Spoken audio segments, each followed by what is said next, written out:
India is one of the fastest growing economies in the world. It is now also the fifth largest economy. It aspires to be a 5 trillion economy in the near future. And as Prime Minister Modi mentioned in his speech on 15th of August, India now aspires to be a developed nation in 25 years or even earlier. In order to achieve these national aspirations, India needs a number of economic reforms.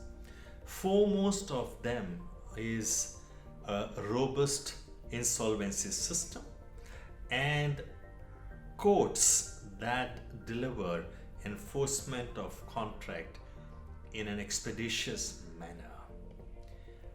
This would not be possible by mere policy changes or laws being enacted. What we need is world-class institutions that support the efforts of the government in this area. Insolvency Law Academy has been set up as one such institute of excellence dedicated to insolvency. There are four main areas of focus for the Insolvency Law Academy. One, to serve as an independent think tank. Second, to undertake cutting-edge research. The third, to develop industry best practices. And the fourth, knowledge development. In order to achieve these four areas of focus and work on them, there is a framework proposed which comprises of the following. The first, a research center with four verticals to begin with. The first vertical is on impact assessment. The second is on pre-insolvency resolution. The third on cross-border insolvency. And the fourth is on small and medium enterprise insolvency. We are in the process of setting up two forums. The first forum on insolvency scholars forum, and the second one is for the distressed asset funds.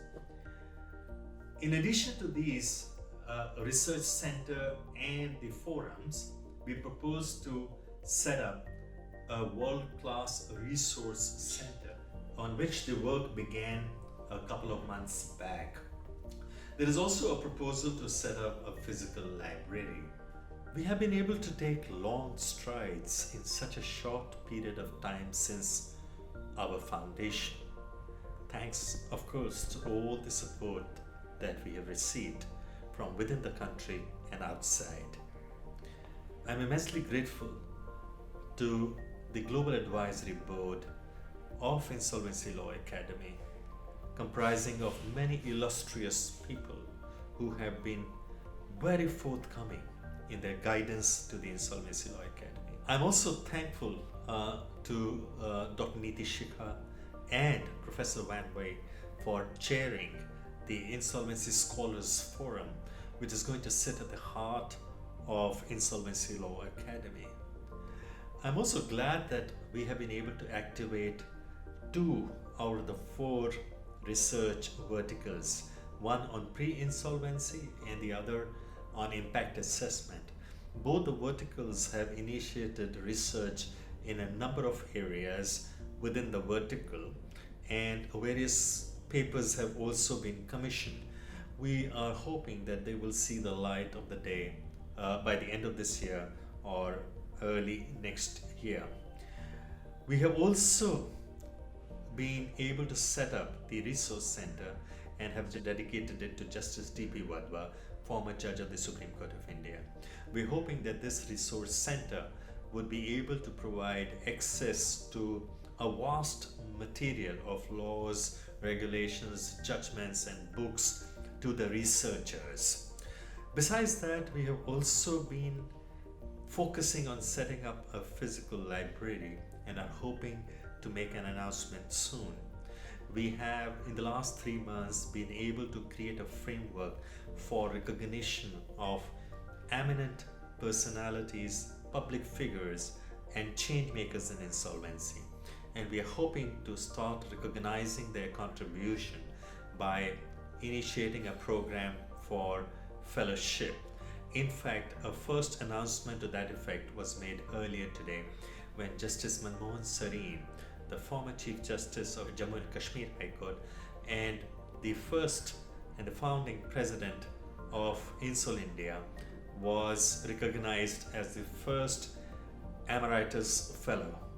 We're also thankful that Asian Business Law Institute and International Insolvency Institute have reached out to Insolvency Law Academy to provide inputs for their one ongoing work in the Asian region.